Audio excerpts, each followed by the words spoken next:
Okay, hold on. Seriously, stop. Before we dive headfirst into this mess, let's just say the name for a second. Hannibal. Feel that? Shivers down your spine? If not, my friend, you're either made of stone or you just haven't grasped who we're dealing with yet. Because Hannibal isn't just the name of a Carthaginian general. Oh no.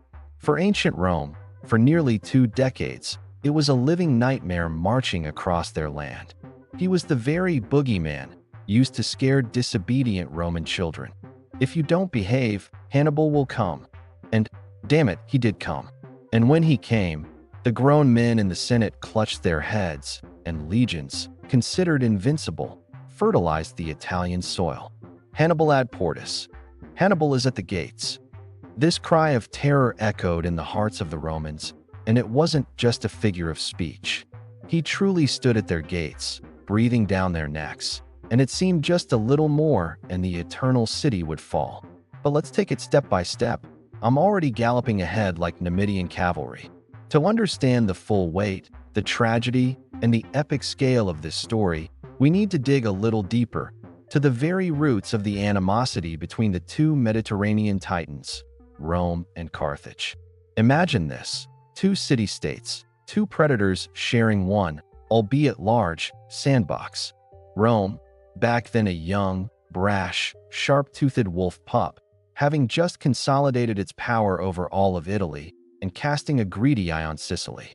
Carthage, an old sea wolf, a Phoenician colony that had grown into a mighty trading empire, spreading its influence from the coasts of Africa to Spain. Their interests couldn't help but clash, and clash they did. The First Punic War erupted. Punic, that's what the Romans called the Carthaginians, distorting the word Phoenician. 23 years of blood, sweat, and naval battles, where the Romans, a land power, surprisingly quickly learned to build ships and even invented the corvus, a boarding bridge that turned a sea battle into a land fight. Carthage lost. It lost Sicily, Sardinia, Corsica, and paid Rome an indemnity so huge it almost broke the treasury. Humiliation? Absolutely. And this is where our protagonist steps onto the scene. Or rather, just a boy for now. Hannibal Barca. Barca isn't a surname, but his father Hamilcar Barca's nickname, meaning lightning. And Hamilcar truly was lightning fast, a gifted general who, after the war's defeat, didn't give up but went to Spain to build a new base for Carthage, a new army, a new source of wealth. And he took his 9-year-old son with him. Legend has it that before sailing, Hamilcar led Hannibal to the altar and made him swear a terrible oath to be Rome's eternal enemy. Picture the scene: smoke from the altar, the stern face of his father, the gleam in the eyes of a boy who doesn't fully grasp the weight of these words yet, but already feels their sacred power. He swore, and he would carry that oath throughout his life, like a banner. Years passed. Hamilcar died in battle, succeeded by his son-in-law, Hasdrubal the Fair, who continued to strengthen Carthaginian presence in Spain, founding New Carthage, modern Cartagena, a true gem, a rich port and arsenal. And young Hannibal grew, absorbing military science, toughening himself in skirmishes with Iberian tribes, learning from the best. He wasn't just his father's son, he was his worthy successor. When Hasdrubal was assassinated, the army unanimously proclaimed the 26-year-old Hannibal their commander. Young, bold, brilliant. He didn't just inherit an army, he inherited his father's dream of revenge. And he began to act. The Romans, of course, kept an eye on Carthage's success in Spain. They even concluded a treaty with Hasdrubal, which stipulated that the Ebro River would be the boundary of their spheres of influence. To the south for the Carthaginians, to the north for the Romans. But there was one nuance, one thorn in the side: the city of Saguntum. It was located south of the Ebro, meaning in the Carthaginian zone, but it was an ally of Rome. Clever, right? The Romans were masters of such legal traps. Hannibal understood that Saguntum was a powder keg, and he decided to ignite it. In 219 BC, he besieged Saguntum. The city resisted fiercely, hoping for Roman aid. Roman envoys arrived at Hannibal's camp, demanding that he lift the siege. Hannibal, with a polite smile, essentially told them to get lost. stating that it was Carthage's internal affair, and, anyway, the Saguntines were to blame. They had attacked tribes allied with Carthage. Classic. While Rome scratched its head and debated what to do, Hannibal, after an 8-month siege, took Saguntum by storm. The city was plundered, the population partly slaughtered, partly sold into slavery. This was a challenge. This was a casus belli. Rome sent an embassy to Carthage.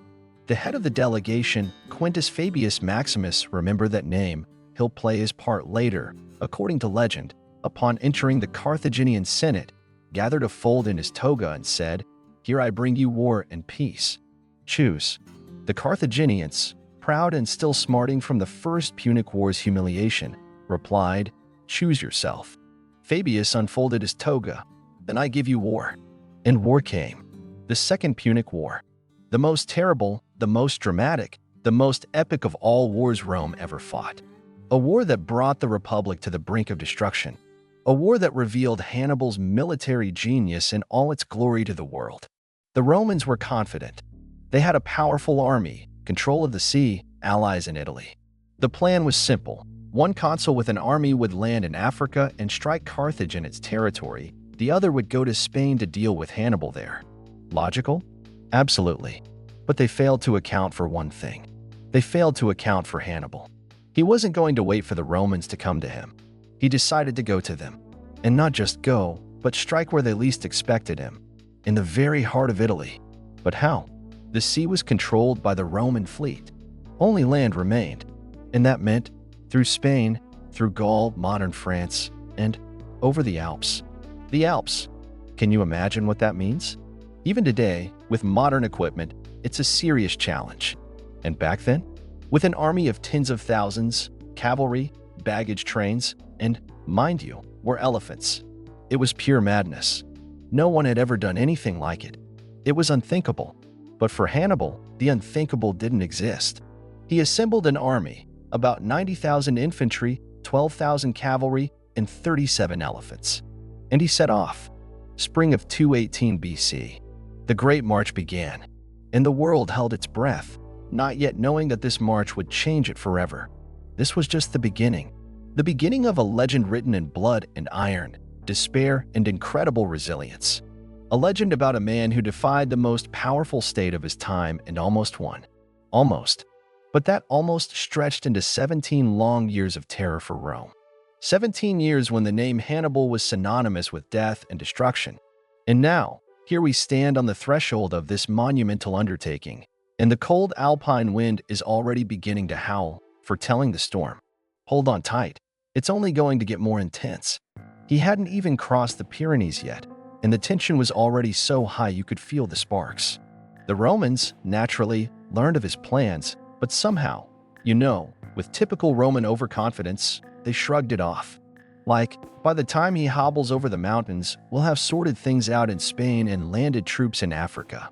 Consul Publius Cornelius Scipio, father of the future conqueror of Hannibal, Scipio Africanus, was heading to Spain with an army precisely then, but he was a little late. Hannibal had already crossed the Rhone, and done so masterfully, deceiving the local Gallic chiefs who tried to hinder him. Scipio, landing at Massilia, modern Marseille, learned that the Carthaginian was nearby but couldn't intercept him. Hannibal was like a ghost, elusive and fast. And it was then, it seems, that it began to dawn on Scipio that things were looking grim. He sent the main part of his army onward to Spain under the command of his brother Aeneas, while he himself hastened back to Italy to meet Hannibal there, in the north.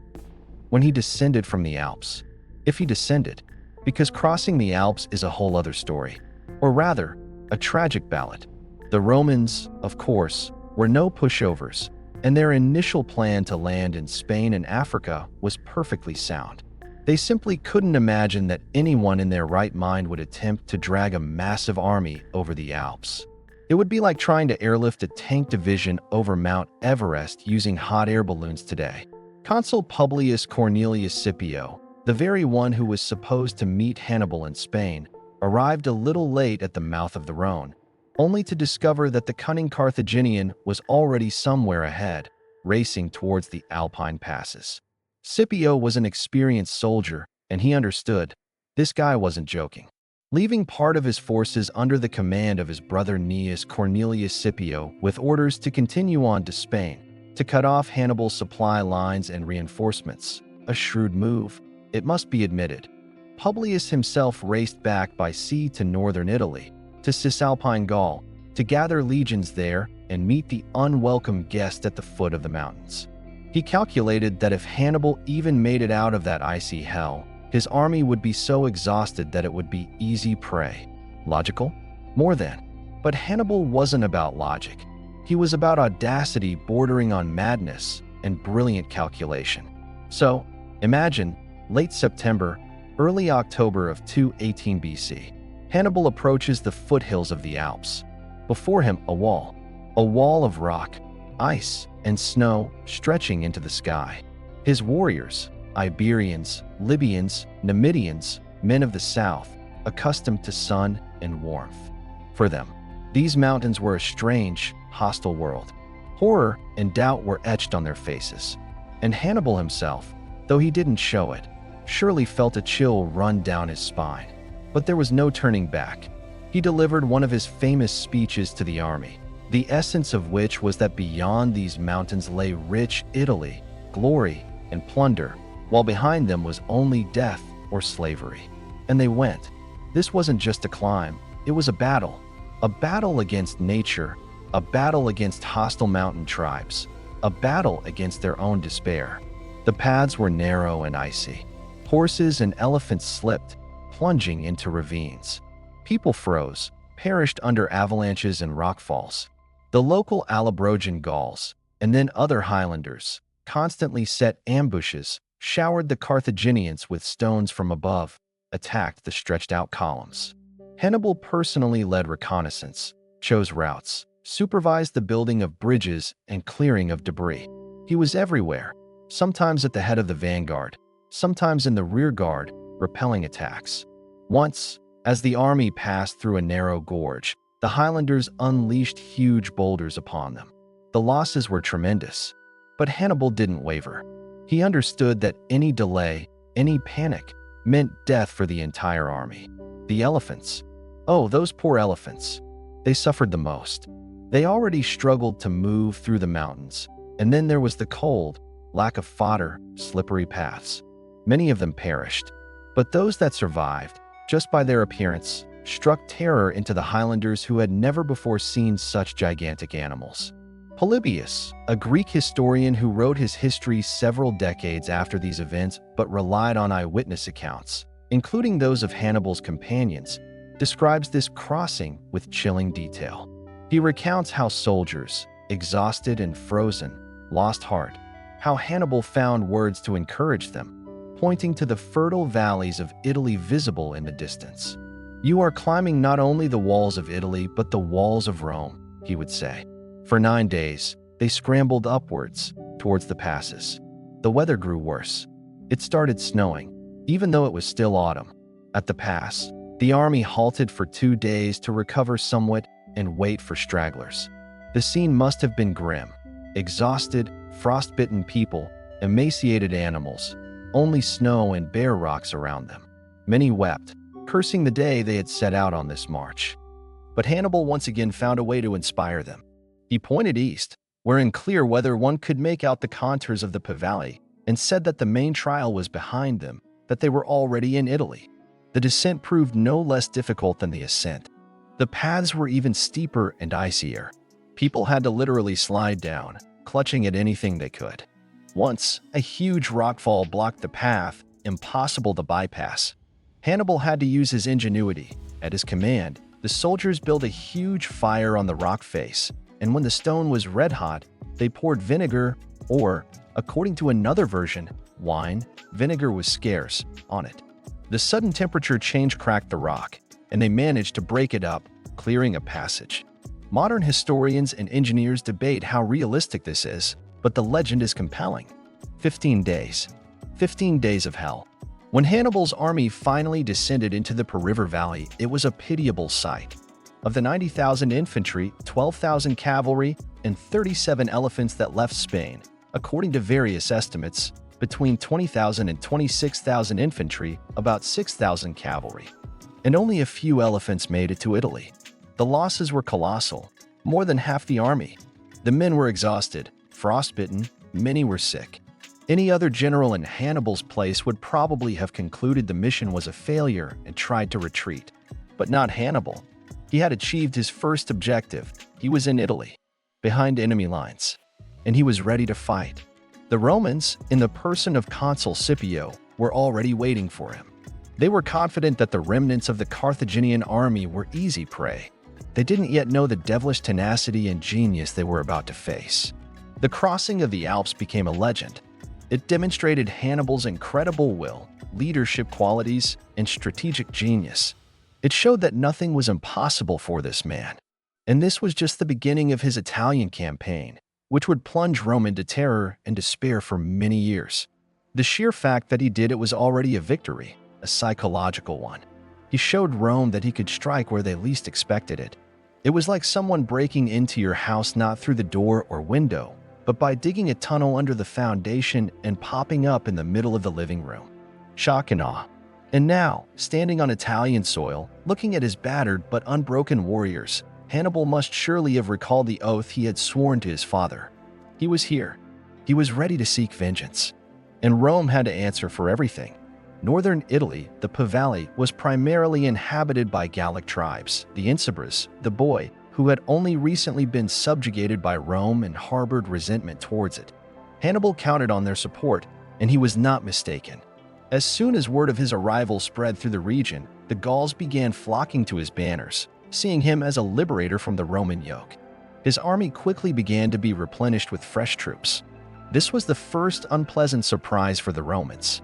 They thought they would be dealing with a handful of ragtag survivors, but instead faced a battered yet rapidly growing and motivated enemy, furthermore, on territory hostile to Rome. Consul Scipio, arriving at Placentia, modern Piacenza, was alarmed. He hadn't expected such swiftness from the Carthaginian.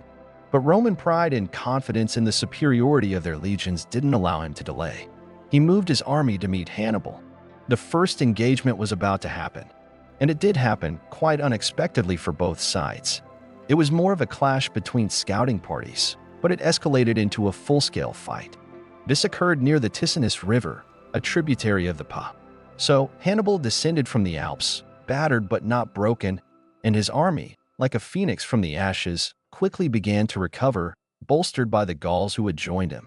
Consul Publius Cornelius Scipio, the very one who had failed to catch him in Gaul, was now hurrying to meet him from northern Italy, from the area of Placentia. The Romans, to their credit, weren't accustomed to sitting back defensively. Their doctrine was attack, pressure, breaking the enemy with the might of their legions. Scipio was confident that the exhausted Carthaginians, even reinforced by unreliable Gauls, would be no match for the Roman war machine. He and Hannibal advanced towards each other like two locomotives. And then, in November 218 BC, their vanguards clashed near the Ticinus River. This wasn't a planned pitched battle, rather a reconnaissance in force. Scipio personally led his cavalry and light infantry, velites, to probe the enemy's strength. Hannibal, in turn, also rode out for reconnaissance with his famous Numidian cavalry and Iberian horsemen. Picture the scene. Two great generals, not yet knowing each other's faces, but already sensing the mortal danger emanating from the opponent, meeting in the first engagement. The Roman cavalry, consisting mainly of allied Gauls, not the ones who had joined Hannibal, but those loyal to Rome, was decent. But Hannibal's Numidians were something special. Light, swift, they swarmed around the Roman ranks like a pack of wolves, showering them with javelins. The Iberian cavalry, heavier, charged head-on. The engagement was brief but fierce. The outcome was decided by Hannibal's cunning. Who would doubt it? He had previously hidden some Numidians in ambush. In the heat of the battle, when the Romans were engaged in a frontal assault, the Numidians struck their flank and rear. Panic ensued. The Roman cavalry wavered and routed. Consul Scipio himself was severely wounded in this fight. A javelin pierced his thigh. According to legend, he was saved from certain death or capture by his young son, also Publius Cornelius Scipio, the future Africanus. He was only 17 at the time, but seeing his father surrounded by enemies, he bravely plunged into the thick of the fighting and brought him out of harm's way. This story may have been embellished by later biographers to emphasize the early heroism of Hannibal's future conqueror, but the fact of the consul's wounding and the defeat of the Roman cavalry is undeniable. This was the first slap in the face Hannibal delivered to Rome on Italian soil. The losses were small, but the moral effect was immense. The Romans saw that the Carthaginian cavalry was superior to their own. Scipio, wounded and discouraged, ordered a retreat across the Po River towards Placentia and then further to the hills near the Trebia River, where he linked up with the army of the second consul, Tiberius Sempronius Longus. Longus was the complete opposite of Scipio. Impulsive, impatient, eager for glory. He had just arrived from Sicily, where his army had been preparing for the invasion of Africa that never happened. Learning of the defeat at the Ticinus, he was itching for a fight to wipe away the disgrace and show what true Roman legions were capable of. Scipio, still recovering from his wound and more cautious by nature, advised against rushing, suggesting they wait for spring, train the recruits, and wear down the enemy with minor skirmishes. But Longus was unstoppable. He believed Scipio was simply a coward or jealous of his future glory. Hannibal, of course, was well aware of these disagreements in the Roman camp. He had spies and scouts everywhere, especially among the Gauls, and he decided to exploit this. He knew Longus would take any bait, and he set a trap. December 2, 18 BC. A cold, dreary morning. The Trebia River, frozen at the edges. The Roman camp on one bank, the Carthaginian on the other. Hannibal ordered his Numidian cavalry to cross the river and provoke the Romans into attacking, then feign retreat, luring them to his side of the bank. He himself had prepared the main surprise. In a brush-filled ravine, not far from the anticipated battle site, he concealed an elite force of 1,000 infantry and 1,000 cavalry under the command of his younger brother, Mago. It was a classic ambush, but executed with brilliant precision. Longus, just as Hannibal expected, took the bait. Seeing the Numidians attack his outposts and then retreat, he, without consulting Scipio, who, due to his wound, couldn't actively command, ordered the entire army to immediately cross the river and attack the enemy. The Roman legionaries, roused before dawn, without even having breakfast, plunged into the icy waters of the Trebia.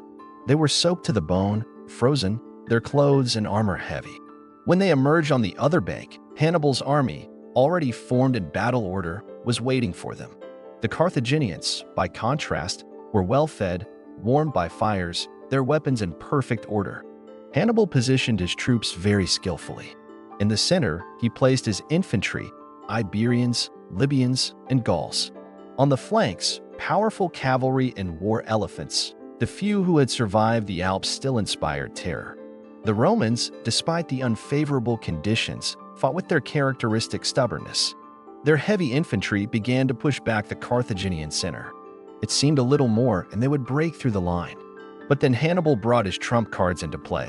His cavalry, numerically superior to the Roman, especially after the addition of Gallic horsemen, attacked and routed the Roman cavalry on the flanks, then fell upon the undefended sides of the legions.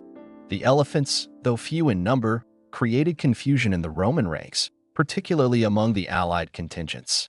And then, at the most critical moment, when the Romans were already pressed on three sides, Mago's force struck from the ambush, directly into their rear.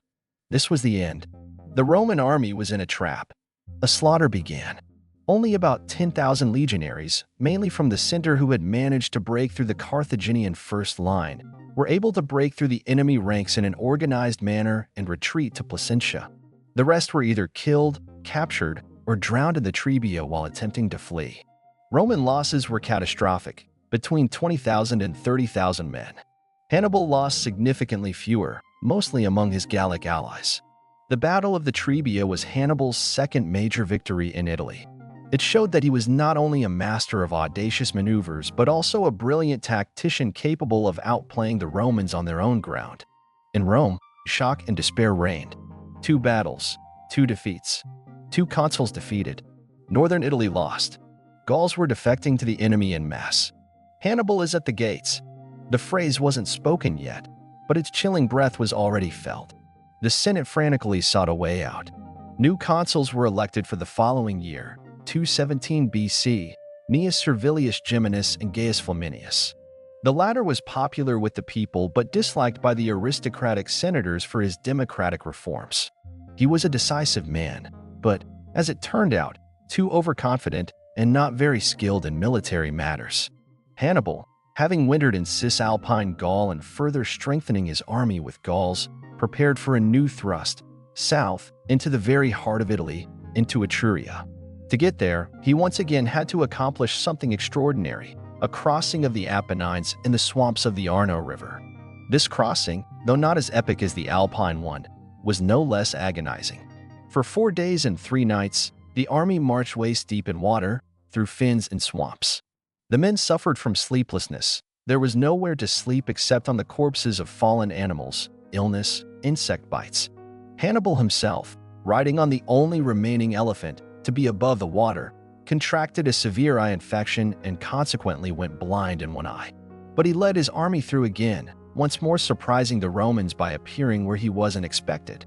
He outflanked the army of Consul Flaminius, stationed near Arretium, modern Arezzo, and began devastating the rich lands of Etruria, provoking him into battle. Flaminius, like Longus, was hot-headed and impatient. He couldn't stand by and watch the enemy wreak havoc right under his nose. And so he moved to pursue Hannibal, eager to force a battle. This was exactly what the one-eyed Carthaginian fox wanted. He had already scouted the perfect location for his next deadly trap, a place that would go down in history as one of Rome's most terrible military disasters, Lake Trasimene. After his crushing victory at the Trebia, Hannibal did not rest on his laurels. He understood that time was against him. Rome possessed inexhaustible manpower, and as long as it controlled Italy, it could field new legions again and again. Therefore, the Carthaginian needed to act swiftly and decisively, delivering blows that would shatter the Romans' morale and, more importantly, force their Italian allies to defect from Rome. Having wintered in Cisalpine Gaul, where his army not only rested and was reinforced but also, truth be told, plundered the locals quite thoroughly, the Gauls were situational allies, and discipline among them was lax. Hannibal moved south in the early spring of 217 BC. His goal, Etruria, a rich and strategically important region of central Italy. The Romans, having recovered from the initial shock after the Trebia, fielded 2 new consular armies. One, under the command of Gnaeus Servilius Geminus, covered the road along the Adriatic coast, near Ariminum, modern Rimini. The other, led by Gaius Flaminius, was stationed near Arretium, Arezzo, blocking the main route through the Apennines into Etruria. Flaminius, as we recall, was an ambitious man, popular with the people, but not very skilled in military affairs, and, moreover, he scorned traditional religious rites and omens, which did not endear him to the priests and patrician senators. Hannibal, as always, chose the most unexpected and difficult route. Instead of marching head-on towards Flaminius or trying to break through along the coast past Servilius, he decided to cut through the Apennines in the marshy valley of the Arno River. This was another hellish forced march. For 4 days and 3 nights, his army trudged through mud and water, often waist-deep. They had to sleep on the corpses of fallen horses and pack animals, as there was practically no dry land. Diseases decimated men and livestock. Hannibal himself, constantly among his warriors, encouraging them, rode on the single surviving elephant. The rest had perished during the winter from cold and wounds. As a result of this crossing, he contracted a severe eye infection and went blind in one eye. He was now a one-eyed general, which, however, only added a sinister aura to his image. But the objective was achieved. Hannibal reached Etruria, placing himself between Flaminius and Rome, essentially behind the consular army. Flaminius was furious. Not only had the enemy outmaneuvered him, but he had also begun deliberately ravaging the fields and burning the villas of the Etruscans, Rome's allies, right under his nose. This was a deliberate provocation. Hannibal knew his opponent's psychology. He knew that Flaminius, a proud and impulsive man, would not tolerate such humiliation and would rush in pursuit, forgetting caution. And Flaminius did rush. Against the advice of his more experienced officers, who suggested waiting to link up with Servilius's army, he ordered the immediate pursuit of the Carthaginians. He wanted to defeat Hannibal single-handedly and enter Rome as a triumphator. Hannibal, meanwhile, retreating, lured him further and further until he found the perfect location for his next deadly trap. This place, the northern shore of Lake Trasimene. Imagine a narrow valley, squeezed on one side by a high, wooded ridge, and on the other by the waters of the lake. This valley narrows towards the east, forming a defile, a perfect place to trap the enemy. Hannibal positioned his troops with devilish cunning. At the narrowest point, at the exit of the valley, he placed his heavy infantry, Iberians and Libyans, blocking the road. On the slopes of the hills overlooking the road, he concealed his light infantry and Gallic allies in the woods. And the cavalry, his famous Numidian and Iberian horsemen, he positioned even further back, at the western entrance to the valley, to cut off the Romans' route of retreat once they were fully drawn into the trap.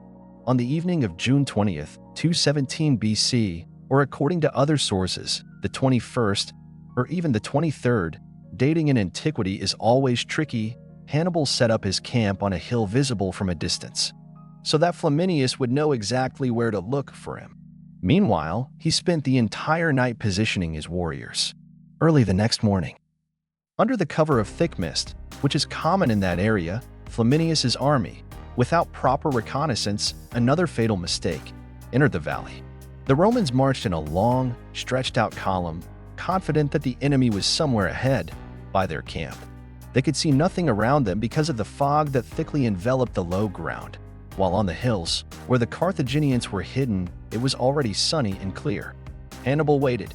He waited until the entire Roman army, all 30,000 plus men, were drawn into this narrow defile, until the tail of the column had passed the western entrance where his cavalry was hidden. And when that moment arrived, he gave the order. Signal trumpets sounded the battle cry, and then hell broke loose. From the hills, with roars and battle cries, the Carthaginians and Gauls descended on the unsuspecting Romans from all sides. Light infantry showered them with javelins and stones. The cavalry cut off their retreat and struck their rear. Hannibal's heavy infantry blocked the way forward. The Romans were trapped like animals in a cage. The fog, which had initially concealed the enemy from them, now prevented them from understanding what was happening, where the attack was coming from, who was friend, who was foe. Panic and chaos ensued. The legionaries, caught completely by surprise, didn't even have time to form ranks. Each man fought for himself. Flaminius, finally grasping the full horror of his situation, tried to organize resistance, rushing through the ranks, urging the soldiers not to panic, but no one was listening anymore. Soon, he fell in battle, struck down, according to legend, by a Gallic warrior named Ticinus, who recognized him as the consul responsible for the recent defeat of the Insubrian Gauls. The battle, if it could be called a battle and not a massacre, lasted about 3 hours. Pressed from all sides, the Romans were driven towards the lake. Many tried to escape by swimming, but burdened by heavy armor, they drowned or became easy targets for enemy skirmishers. Others huddled together and were cut down. About 6,000 Romans, mainly from the vanguard, managed to break through Hannibal's heavy infantry screen to the east, but the next day they were surrounded and taken prisoner by the cavalry of Hannibal, one of Hannibal's best cavalry commanders. The outcome of the Battle of Lake Trasimene was monstrous for Rome. Virtually Flaminius's entire army, about 15,000 men, was annihilated on the spot. As many more, including those who broke through, were taken prisoner. Hannibal lost only about 1,500 to 2,500 warriors, mostly Gauls. This was one of the most successful ambushes in military history. Hannibal's genius shown here in full glory. Perfect choice of location, exploitation of weather conditions, precise timing, knowledge of the enemy's psychology. And for Rome, it was a disaster. The second consular army destroyed. The consul killed. The road to Rome practically open. When news of the Trasimene massacre reached the Eternal City, panic erupted.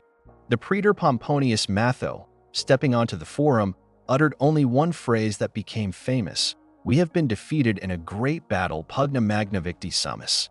And these words were enough to plunge the city into horror and despair. Women mourned the dead. Senators frantically debated what to do. At such a critical moment, the Roman constitution provided for an emergency measure, the appointment of a dictator, who was granted the full extent of power for 6 months to save the state. And the very same Quintus Fabius Maximus, who had once declared war on Carthage, was elected dictator. An older man, experienced, cautious. He was nicknamed Cunctator, meaning the delayer. And this slowness, this caution, turned out to be exactly what Rome needed at that moment.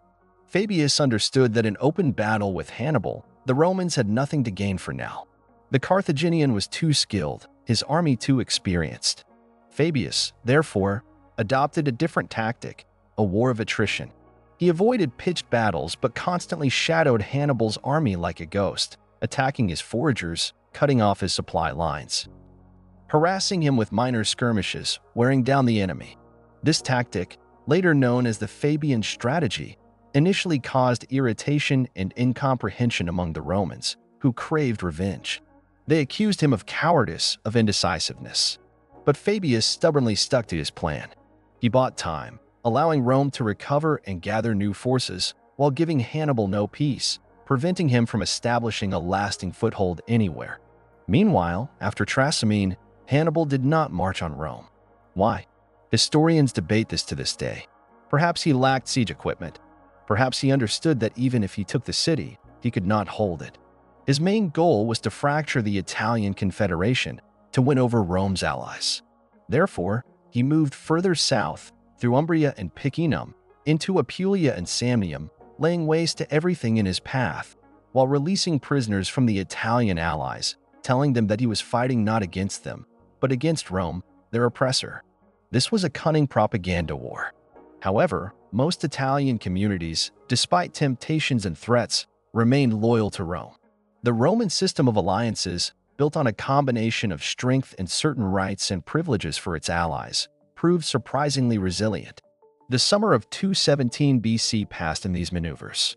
Hannibal ravaged Italy.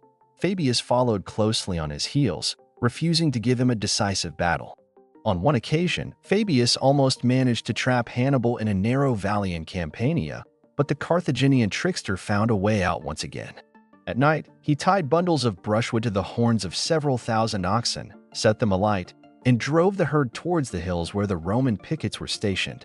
The Romans, seeing a multitude of moving lights, thought it was the Carthaginian army attempting a breakout and rushed towards them.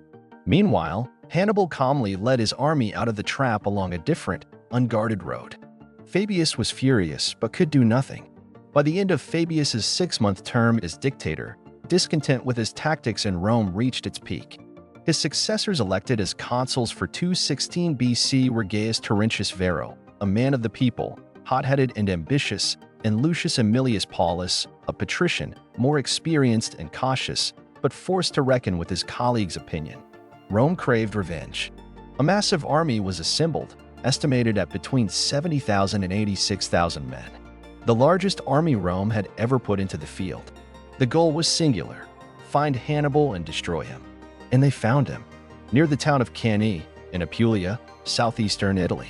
Here, on a wide plain, ideal for cavalry operations, the decisive battle was to take place. A battle that would become the pinnacle of Hannibal's military genius and the most terrible nightmare in Roman history. Quintus Fabius Maximus Cunctator's tactics, though ultimately saving Rome in the short term, infuriated the Romans themselves. Imagine the enemy ravaging your land, burning your fields, killing your citizens, and your general does nothing but trail behind him like a beaten dog, not daring to engage in battle. The delayer, they hissed contemptuously behind his back. "Cowardly old man," shouted the hotheads in the forum. Gaius Terentius Varro was particularly zealous, a plebeian, a demagogue, hungry for power and glory. He denounced Fabius, promising that he, Varro, would quickly deal with this Carthaginian upstart. And so, when Fabius's 6-month term as dictator expired, the Romans, weary of the shameful war of attrition, decided to act decisively. For 216 BC, 2 new consuls were elected, the same Gaius Terentius Varro and Lucius Aemilius Paulus. Paulus was an experienced commander, a patrician, a more reserved and sensible man. He understood Hannibal's danger and was inclined towards a more cautious strategy, similar to Fabius's. But Varro was his complete opposite. He craved battle, glory, triumph. And by Roman law, the consuls commanded the army alternately, each on his own day. Can you imagine the mess this created in command? The Senate, yielding to the general mood, decreed that the largest army Rome had ever seen should be assembled. 8 legions, plus an equal number of allied troops. Estimates of the total strength of this armada ranged from 70,000 to 88,000 infantry and about 6,000 to 7,000 cavalry.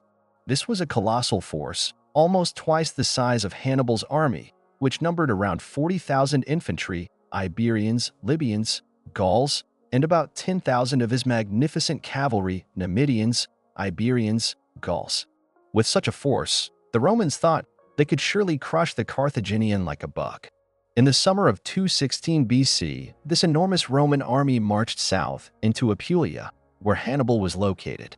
At this time, the Carthaginian had captured the small town of Cannae, situated on the Audacious River. Cannae was important because it contained large food depots, so Hannibal killed 2 birds with 1 stone. He supplied his army and provoked the Romans into decisive action. The Roman consuls, arriving near Cannae, set up 2 camps on either side of the river. Aemilius Paulus, seeing that the terrain, a wide, open plain, was ideal for the superior Carthaginian cavalry, proposed moving operations to more hilly areas where the Roman infantry's advantage would be more significant. But Varro, whose day of command was approaching, wouldn't hear of it.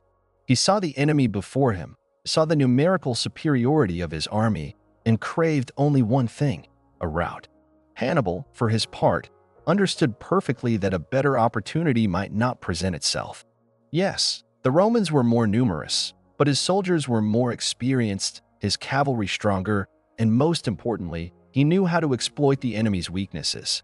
On the morning of August 2nd, 216 BC, a date that became black for Rome, Varro, whose turn it was to command that day, ordered the army to form up for battle on the plain north of the Audacious. The Romans adopted their traditional formation, but with one significant alteration.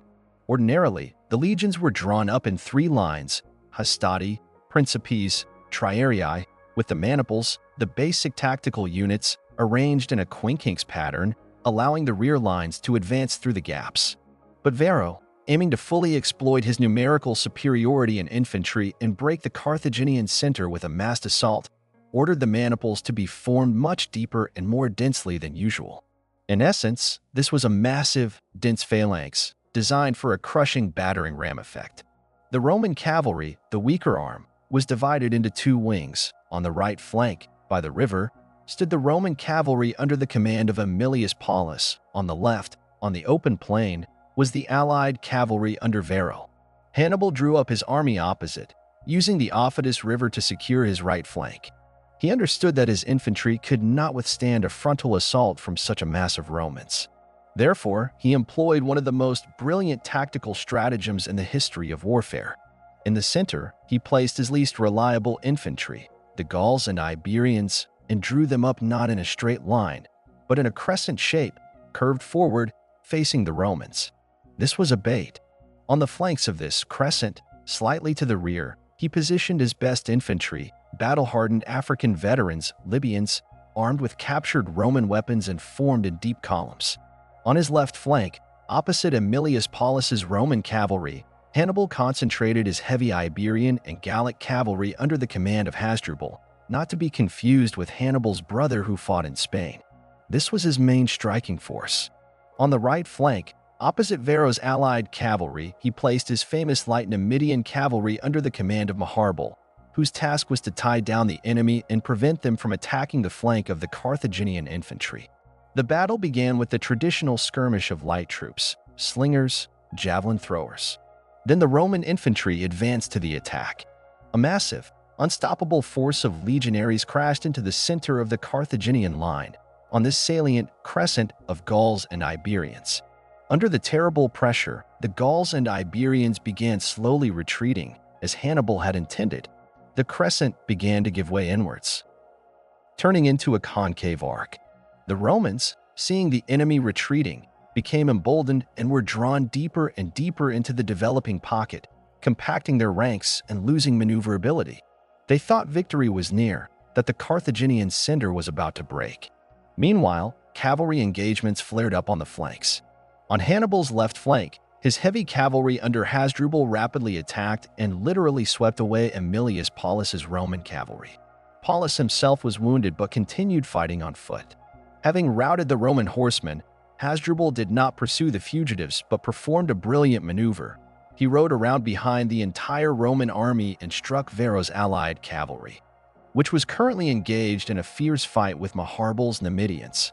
The allied cavalry could not withstand the double blow from front and rear. It too was broken and put to flight. Varro, incidentally, was among those who escaped by flight.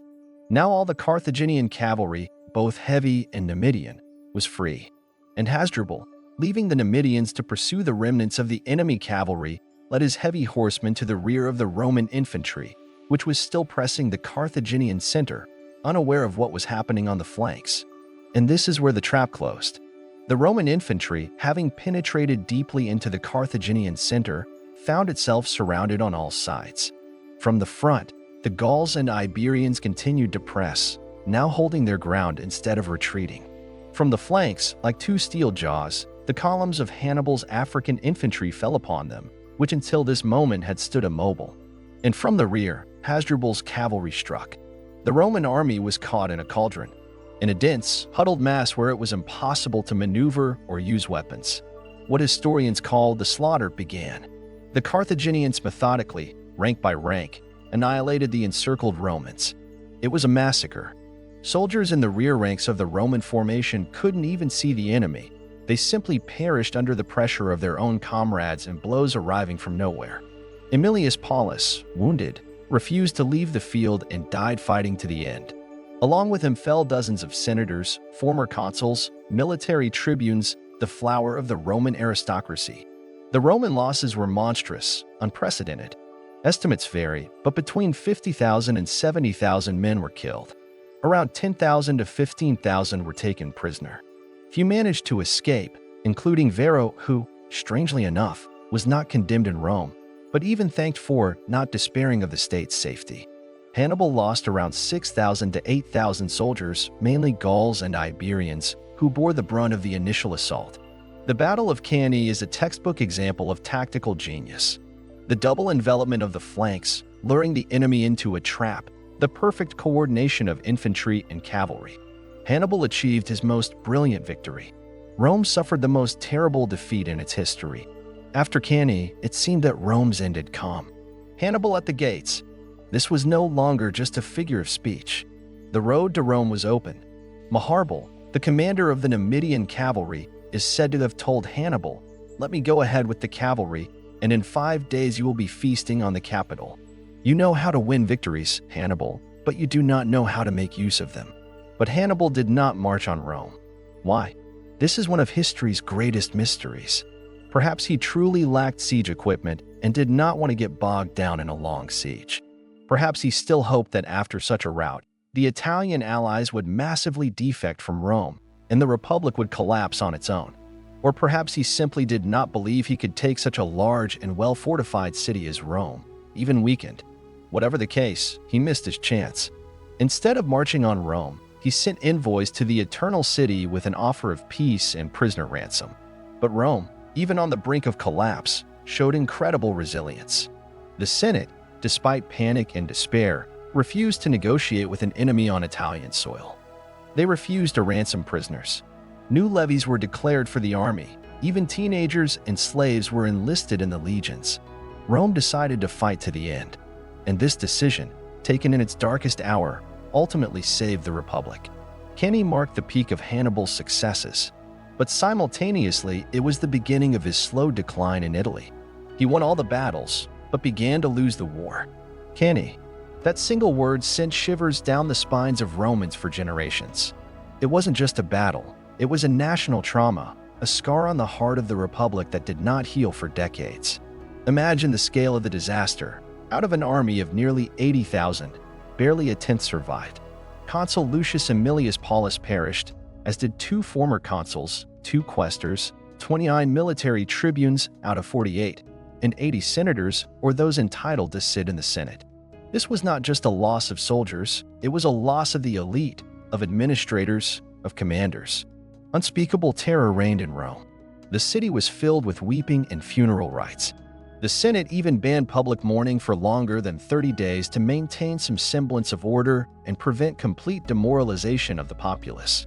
Everyone expected Hannibal to appear at the gates of Rome any moment, and he could indeed have done so. Hannibal, his cavalry commander, as we recall, begged him to march on the capital immediately. You know how to win victories, Hannibal, but you do not know how to make use of them. And many historians, both ancient and modern, believe this was the Carthaginians' main mistake. Why did he not march on Rome? This question continues to vex researchers to this day. Various theories are put forward. Firstly, the lack of a siege train. Rome was a huge, well-fortified city with strong walls, the famous Servian Wall. Taking it by immediate assault would have been extremely difficult, and for a prolonged siege, Hannibal might have lacked the resources, especially provisions, and his army was not large enough to blockade such a metropolis. Secondly, his strategic objective. Hannibal, it seems, still believed that his main task was not the conquest of Rome, but the dismantling of the Roman Confederation in Italy. He hoped that after such a crushing defeat, Rome's Italian allies would defect to him en masse, and the Republic would collapse on its own, deprived of its base. He saw himself less as a conqueror and more as a liberator of the Italian peoples from the Roman yoke. Thirdly, perhaps he feared that if he became bogged down in a siege of Rome, other Roman armies, and there were still some in Spain, Sicily, and new ones could be raised in Italy itself, would attack his rear or cut him off from supplies. Whatever the case, Hannibal did not march on Rome. Instead, he sent envoys with an offer of peace on moderate terms and the ransom of prisoners. But here Rome demonstrated that very legendary Roman steadfastness, Virtus Romana, which is what made it great. Despite the desperate situation, the Senate, inspired by figures such as Quintus Fabius Maximus Cunctator, who was once again called upon to leadership, and the young but already prominent Publius Cornelius Scipio, the future Africanus, who had survived Cannae, refused even to grant Hannibal's envoys an audience. The ransom of prisoners was rejected with contempt. Rome does not bargain with an enemy on its soil and has no need for soldiers who chose captivity over death. Extraordinary measures were taken to rebuild the army. Everyone who could bear arms was recruited into the legions, 17-year-old youths, freedmen, and even, an unheard of thing, 2 legions of slaves who were promised freedom for valorous service. Temples were stripped to provide metal for weapons. Rome gritted its teeth and prepared for a long, grueling struggle. And Hannibal, having failed to achieve peace, continued his strategy of liberating Italy. And here he found his first successes. After Cannae, some of Rome's allies did indeed begin to waver. The most significant gain for Hannibal was the defection of Capua to his side, the second largest and wealthiest city in Italy after Rome.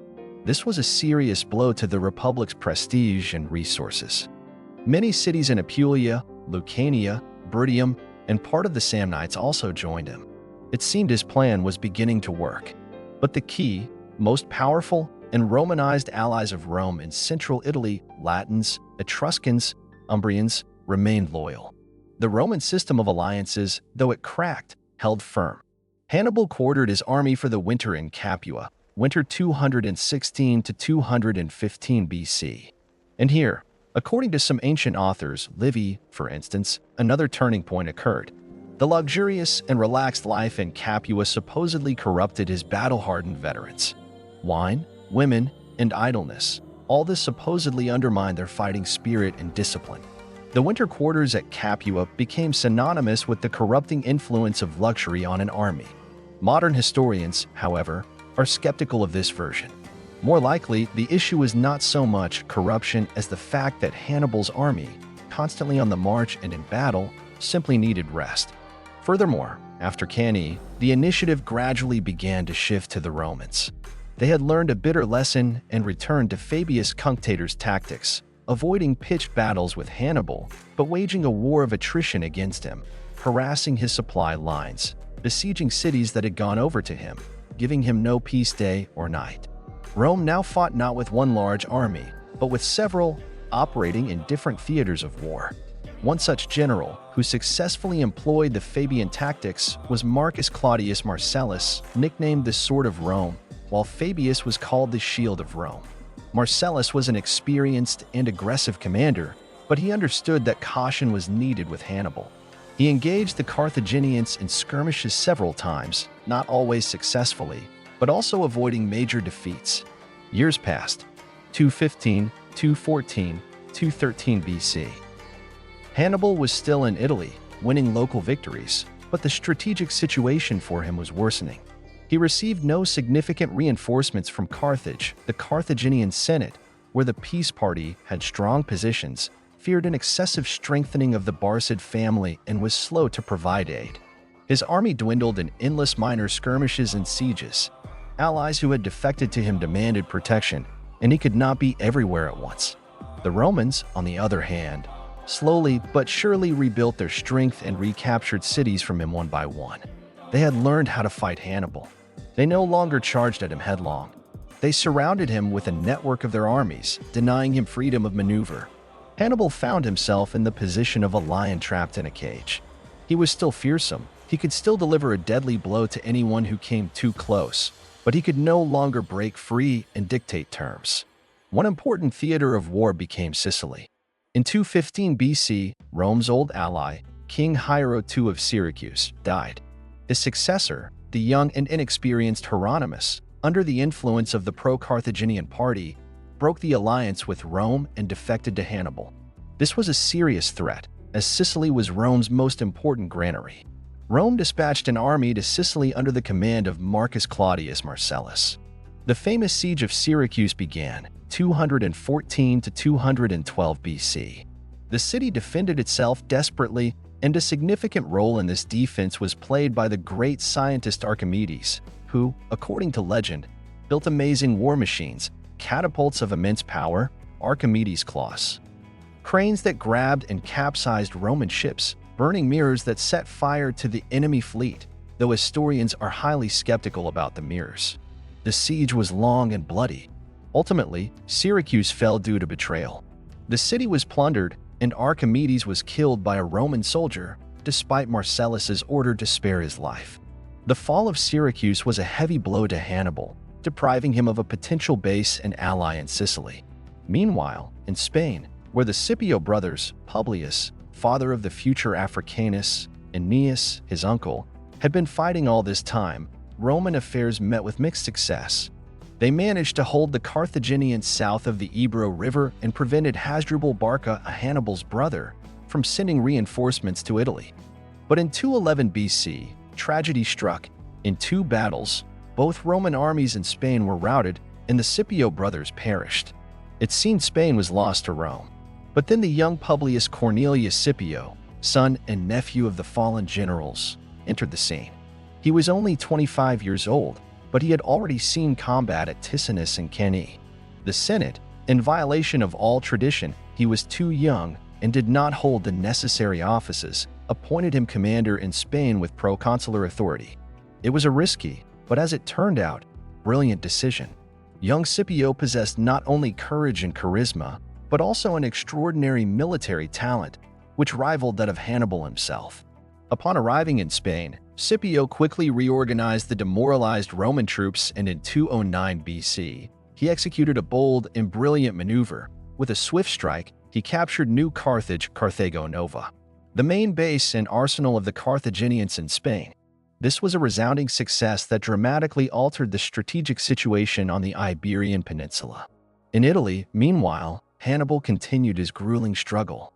In 212 BC, he achieved another major tactical victory, destroying two Roman armies in Apulia.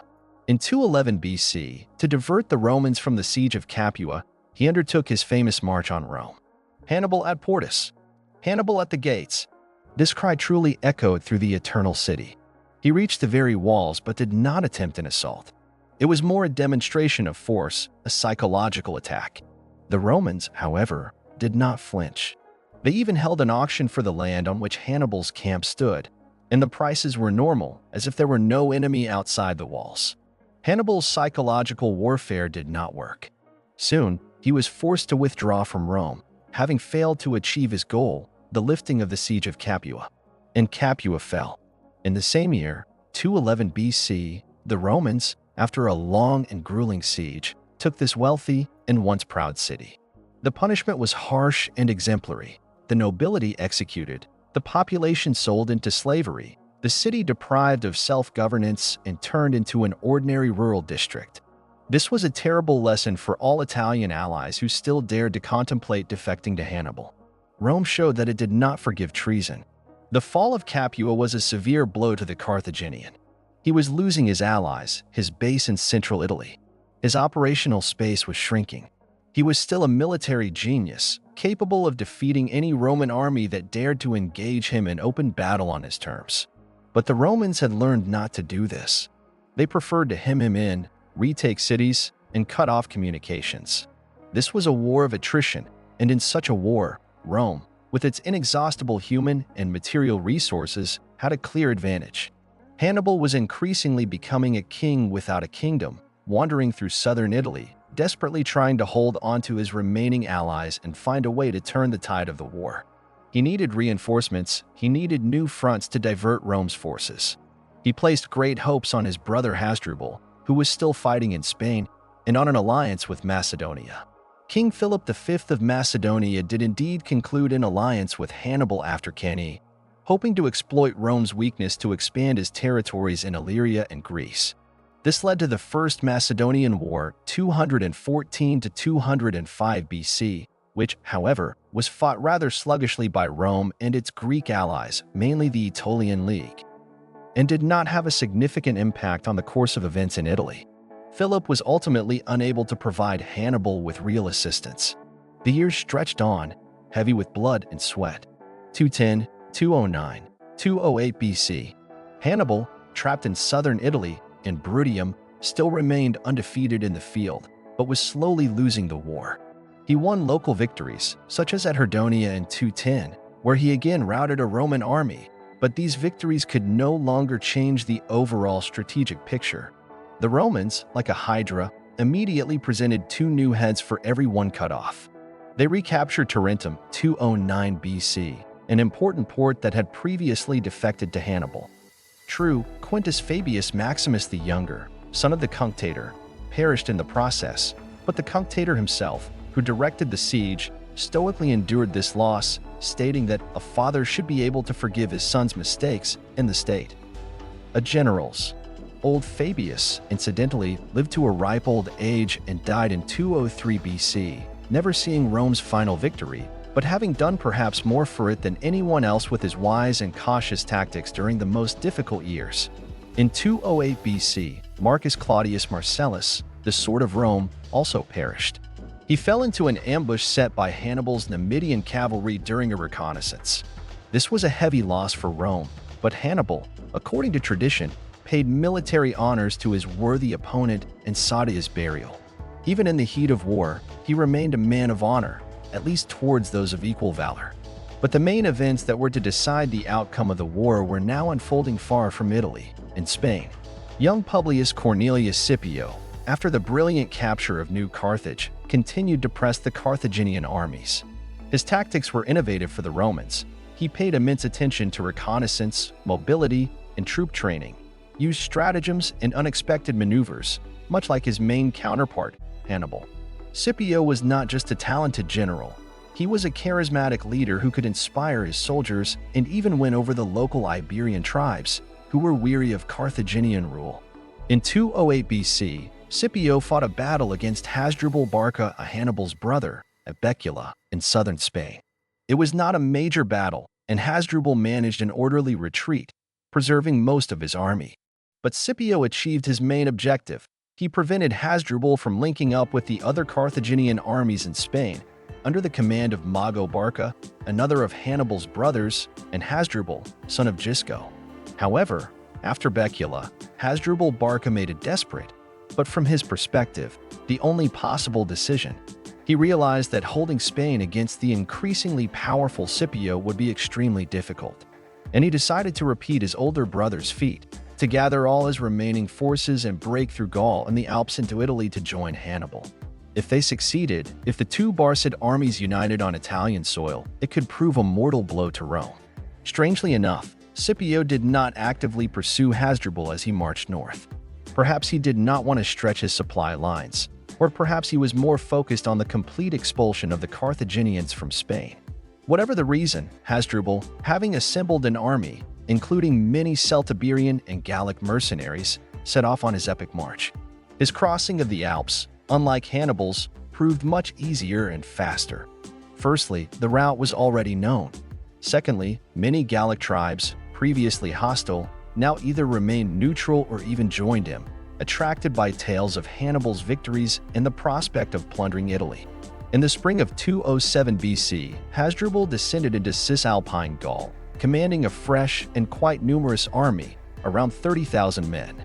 He immediately sent messengers to Hannibal with news of his arrival and a proposal to link up in Umbria, from where they could together strike at Rome. For Rome, this was the moment of truth. Two Barcid armies in Italy. This was the worst nightmare imaginable. If they united, their combined numbers and battle experience could prove an insurmountable force. Panic reigned in Rome, comparable only to the days after Cannae. Gaius Claudius Nero and Marcus Livius Salinator were elected consuls for this year. Both were experienced generals, but there was an old enmity between them. Livius Salinator had once been condemned for an improper division of plunder and had withdrawn from public life, harboring resentment towards the Senate.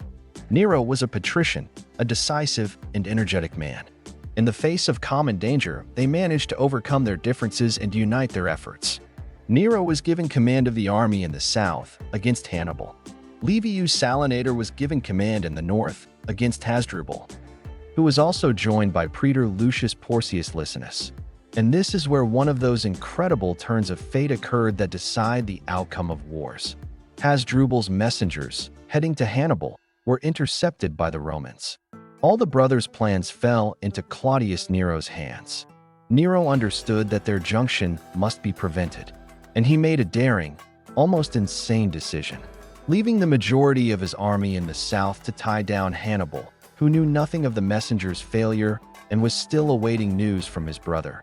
Nero, with a picked force of 7,000 of his best soldiers, 6,000 infantry, and 1,000 cavalry, made a forced march north to link up with Livius Salinator.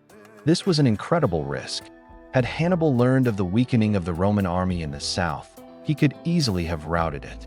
Had Hasdrubal learned of Nero's approach, he could have avoided battle or attempted to break through to his brother by another route. But Nero acted swiftly and secretly.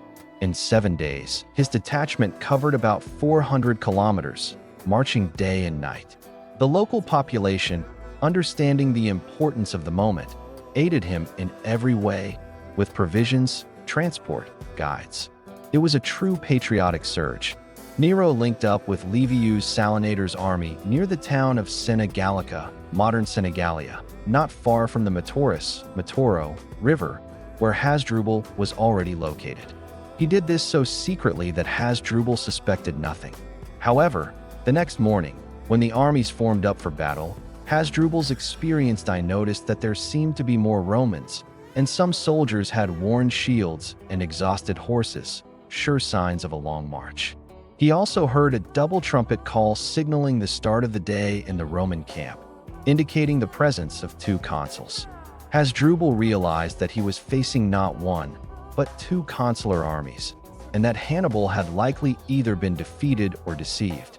He attempted to avoid battle and began retreating along the Matoro River during the night, seeking a ford for crossing. But his guides deceived him and fled, and the Romans caught up with him at dawn on June 22, 207 BC, according to another version, in autumn. The Battle of the Matoro was inevitable. Hasdrubal, realizing he was trapped, decided to give battle. He drew up his army, consisting of Iberians, Ligurians, and Gauls, on hilly terrain. The Iberians, his best soldiers, occupied the right flank. In the center were the Ligurians, and the left flank, which rested on difficult, hilly ground, was held by the Gauls, the least reliable part of his army. The Romans attacked. Livius Salinator with his legions fell upon Hasdrubal's Iberians. The fighting here was fierce and bloody. The Iberians fought with desperate bravery. In the center, the Romans also pushed back the Ligurians. But Hasdrubal's left flank, where the Gauls stood, proved practically invulnerable due to the terrain. Claudius Nero, commanding the Roman right flank, saw that he could not effectively attack the Gauls here. And then he made another brilliant tactical move that decided the outcome of the battle. Leaving a small screen against the Gauls, he made a flanking maneuver with the majority of his troops, passing behind his own army, and struck the flank and rear of Hasdrubal's Iberians, who were at that time engaged in a fierce fight with Livius's legions. This was the decisive blow. The Iberians, attacked from the front, flank, and rear, wavered and began to retreat. Their retreat turned into a rout. The Ligurians in the center were also crushed. Hasdrubal Barca, seeing that the battle was lost, did not want to outlive the defeat and the disgrace of capture. He threw himself into the thickest of the fight and died a hero, fighting to the end. His death finally demoralized the remnants of the Carthaginian army. A massacre began. Carthaginian losses were enormous. About 10,000 killed, including Hasdrubal himself, and many prisoners. The Romans lost about 2,000 men. The Battle of the Metaurus became the decisive engagement of the Second Punic War in the Italian theater. It deprived Hannibal of his last hope of receiving large reinforcements and turning the tide of the war. Claudius Nero, having won this great victory, did not rest on his laurels.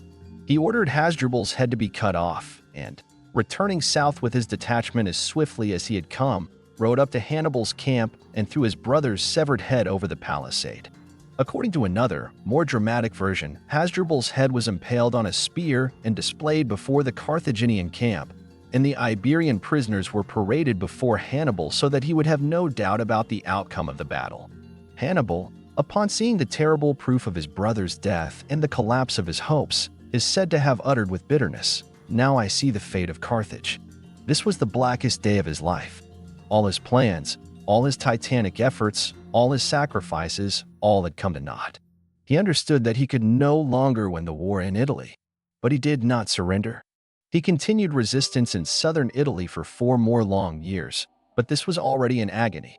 The main theater of struggle had now definitively shifted to Spain, and then to Africa, where the star of a new Roman genius was rising, Publius Cornelius Scipio, who would soon receive the nickname Africanus.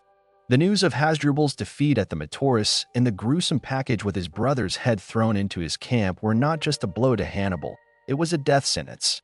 His entire long-standing strategy, built on waiting for reinforcements and splitting the Italian Confederation, collapsed overnight.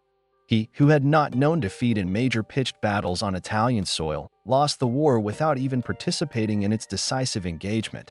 This was a defeat at a distance, inflicted not so much by the force of arms as by the genius and audacity of Claudius Nero and Rome's incredible ability to mobilize all its resources in the face of mortal danger. Imagine Hannibal's state of mind. For 10 years he had waged a grueling war in the heart of enemy country, far from home, practically without support. He had won triumphant victories at Ticinus, Trebia, Lake Trasimene, and, of course, at Cannae, victories that entered the annals of military art. He had kept all of Italy in fear, forcing Rome to strain all its forces. And all this time he waited for help from Carthage, which never came in sufficient volume. Waited for Rome's Italian allies to rise up en masse, which also did not happen on a decisive scale. And now the last hope, his brother Hasdrubal with a new army, was destroyed. "Now I see the fate of Carthage." These words attributed to him by Livy are full of tragic pathos and the realization of the inevitable. But Hannibal would not have been Hannibal if he had given up. Even in this seemingly hopeless situation, he did not surrender. He withdrew the remnants of his army, which was still a formidable force, hardened in battle, to Bruttium, the southernmost and most mountainous region of Italy, a kind of Italian Chechnya of that time. Here, among the mountains and forests, relying on the few Greek cities and local tribes that remained loyal to him, he continued his resistance for 4 more years, 207 to 203 BC. This was no longer an offensive war, but a stubborn defense, the goal of which was to tie down Roman forces in Italy for as long as possible, inflict damage wherever possible, and perhaps wait for some miracle. The miracle did not happen. The Romans, rid of the threat of Hasdrubal in the north, could now concentrate even more forces against Hannibal in the south. They did not dare to engage him in a pitched battle. They remembered Cannae too well, but continued to methodically push him back, recapturing city after city, cutting off supply routes. This was a war of attrition in which Hannibal had no chance. Meanwhile, the star of Publius Cornelius Scipio was burning ever brighter. After Hasdrubal Barca's departure from Spain, Scipio continued his victorious march. In 206 BC, he won a decisive victory over the remaining Carthaginian forces under the command of Hasdrubal, son of Gisco, and Mago Barca at the Battle of Ilipa, near modern Seville. This battle is often called Scipio's Spanish Cannae. He used tactics very reminiscent of Hannibal's tactics at Cannae, a weakened center and strong flanks that enveloped and destroyed the Carthaginian army. After Ilipa, Carthaginian rule in Spain effectively ended. Mago Barca with the remnants of his troops managed to escape by sea, while Hasdrubal, son of Gisco, fled to Africa. Spain, with its richest silver mines and inexhaustible human resources as mercenaries, was lost to Carthage forever. Scipio returned to Rome in triumph. He was only about 30 years old, but he was already considered the savior of the fatherland and Rome's most talented commander. The people adored him. The Senate, though with some apprehension, too young, too popular, too independent, elected him consul for 205 BC. And Scipio immediately put forward a daring plan to transfer the war directly to Africa, to Carthaginian territory. This was an idea that had been in the air before. Recall the initial plan at the beginning of the war or Regulus's failed expedition in the First Punic War, but now, with Carthage weakened and Rome feeling more confident, it seemed much more realistic. However, the old guard in the Senate, led by Quintus Fabius Maximus Cunctator, who was still alive and influential, were strongly opposed. Fabius believed that as long as Hannibal was in Italy, any expedition to Africa was a dangerous gamble that could weaken Rome and give the Carthaginian a new chance. He called for first definitively dealing with Hannibal on Italian soil. A heated debate erupted between Scipio and Fabius. Youth and audacity versus age and caution. Scipio passionately argued that the best way to force Hannibal to leave Italy was to create a threat to Carthage itself. If the Romans landed in Africa, the Carthaginian government would be forced to recall Hannibal to defend his homeland. In the end, Scipio managed to convince the Senate, albeit with some restrictions. He was allowed to go to Africa, but not given a full army. He was given command in Sicily and the right to recruit volunteers. This was a kind of test. If he could raise an army and succeed, good. If not, the Senate would wash its hands of it. But Scipio was not one to be deterred by difficulties. In Sicily, he engaged in feverish activity. Veterans who had survived Cannae, who were previously considered punishment troops and served in Sicily with no right of return, volunteers from all over Italy, attracted by his fame and charisma, flocked to him. He trained his new army according to his own system, paying particular attention to tactics, maneuverability, and the cooperation of different arms. He also secured the support of the Numidian prince Massinissa, who had previously served Carthage but had switched to Rome's side after the defeats in Spain and Scipio's skillful diplomacy. Massinissa was a skilled cavalry commander and a bitter enemy of another Numidian king, Syphax, who was an ally of Carthage. Massinissa's Numidian cavalry was to be a crucial asset for Scipio in Africa. While Scipio was preparing for the African expedition, Mago Barca, Hannibal's younger brother, made a last desperate attempt to help his brother. In 205 BC, with a small fleet and army, he landed in northern Italy, in Liguria, hoping to incite a revolt of the Gauls and divert Roman forces. He did manage to rally some Gauls and Ligurians under his banner, but his actions had no major strategic significance. The Romans quickly blocked him, and he could not break through south to Hannibal. In 204 BC, Scipio was finally ready.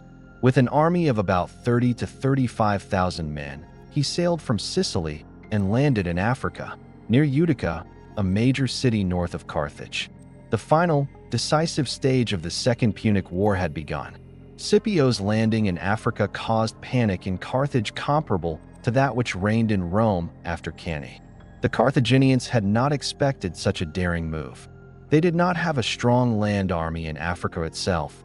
They always relied on mercenaries and allies, as well as Hannibal's army, which was far away. They hastily began raising troops. calling for help from allied Numidian kings, primarily Syphax, and, of course, sent messengers to Hannibal and Mago with orders to return immediately to Africa to defend their homeland. Scipio, upon landing, did not immediately storm Utica or Carthage. He began by ravaging the surrounding areas, demonstrating his strength and winning over the local Libyans, who were dissatisfied with Carthaginian oppression. Massinissa joined him with his cavalry. Scipio's main opponents in Africa at that time were the Carthaginian army under the command of Hasdrubal, son of Gisco, the same one who had fled from Spain, and the army of the Numidian king Syphax, who was married to the beautiful Sophonisba, daughter of Hasdrubal, and therefore firmly supported Carthage. These two armies united and outnumbered Scipio's army. They were positioned in two separate camps not far from each other. Scipio was in a difficult position, but he again found an unconventional solution. Learning from his scouts that the camps of the Carthaginians and Numidians were built mainly of wood, reeds, and other flammable materials, he devised a daring plan for a night attack. On one dark night in the spring of 203 BC, the Romans secretly approached both camps and simultaneously set them on fire from different sides. A terrible panic ensued. The Carthaginians and Numidians, awakened by fire and shouting, rushed out of their tents half-dressed, without weapons, and became easy prey for the Roman legionaries who surrounded the burning camps. This was not a battle, but a massacre. Tens of thousands of warriors perished in the flames or by Roman swords. Hasdrubal, son of Gisco, and Syphax barely managed to escape with small remnants of their troops. This operation, known as the burning of the camps, was one of Scipio's most brilliant and at the same time brutal actions. It practically destroyed the main forces of Carthage in Africa even before Hannibal's arrival. After this defeat, Hasdrubal and Syphax managed to gather a new army, but Scipio overtook them and routed them in the Battle of the Great Plains. Syphax was taken prisoner, and his kingdom went to Massinissa. Carthage was on the verge of disaster. Despair reigned in the city. The peace party demanded an immediate peace treaty with Scipio on any terms. The war party still hoped for Hannibal. And then, in the summer of 203 BC, a final and unconditional order was sent from Carthage to Hannibal and Mago: abandon everything and return immediately to Africa. Mago, upon receiving this order, had just suffered a defeat in a battle with the Romans in Cisalpine Gaul and was severely wounded. He loaded the remnants of his army onto ships and sailed for Africa, but died of his wounds en route. Hannibal, upon receiving the order, understood that his Italian epic was over. For 15 years he had fought on foreign soil. For 15 years he had been the nightmare of Rome. He had not lost a single major battle, but he had lost the war. According to tradition, he looked back with bitterness and anger at the receding shores of Italy, cursing the Carthaginian Senate for their short-sightedness and cowardice, which had prevented him from seeing the matter through. He loaded his veterans, the remnants of that invincible army that had crossed the Alps with him, through Cannae, through all trials, onto ships and sailed from Bruttium. Italy was free of Hannibal, but the war was not yet over. The most important, most dramatic clash between the two greatest generals of that era, Hannibal and Scipio, was still ahead. It was to take place on African soil, and it was to decide the fate of Rome and Carthage. So Hannibal left Italy. 15 years. For 15 years he had trampled Italian soil, sowing death and destruction, but without managing to break his main enemy. His departure was, without a doubt, a moment of immense relief for Rome, but also a moment of bitter triumph for Hannibal himself. He left undefeated in the field, but strategically vanquished. He took with him his loyal veterans, hardened in countless battles, men who had gone through fire, water, and alpine snows with him. These warriors were his main strength, his last hope. He landed in Africa, in the area of Hadrumetum, modern Sousse in Tunisia, in the autumn of 203 BC. His return was met in Carthage with jubilation and hope. The people saw in him a savior, the only man capable of stopping Scipio's victorious march. The Carthaginian Senate, which had so long ignored his request for help, now begged him to take command of all forces and repel the Romans. Hannibal immediately set to work. He began to raise a new army, combining his veterans from Italy with the remnants of the troops defeated by Scipio and fresh levies of Carthaginian citizens and Libyan allies. He also tried to win over Numidian chiefs, But here he met with disappointment. Massinissa, the most influential of them, was already firmly on Scipio's side. Nevertheless, Hannibal managed to gather considerable forces. Although their quality was inferior to his old Italian army, there were too many untrained recruits. Scipio, meanwhile, was not idle. After the defeat of Syphax and Hasdrubal, son of Gisco, he concluded preliminary peace terms with Carthage. The terms were harsh. Carthage had to renounce all overseas possessions, Spain, Mediterranean islands, hand over its entire war fleet to Rome, except for a few ships for coastal defense, pay a huge indemnity, and recognize Massinissa's independence. The Carthaginians, in a desperate situation, agreed to these terms and even sent envoys to Rome for ratification. However, Hannibal's return changed the situation. The war party in Carthage was reinvigorated. They decided that with Hannibal at the head of the army, they had a chance to change the course of events. The truce was broken. The Carthaginians seized a Roman transport convoy carrying supplies for Scipio's army. This was a clear casus belli. Scipio was furious. He understood that there would be no peace, and that everything would be decided in a pitched battle. He marched his army deep into African territory, devastating everything in his path and provoking Hannibal into battle.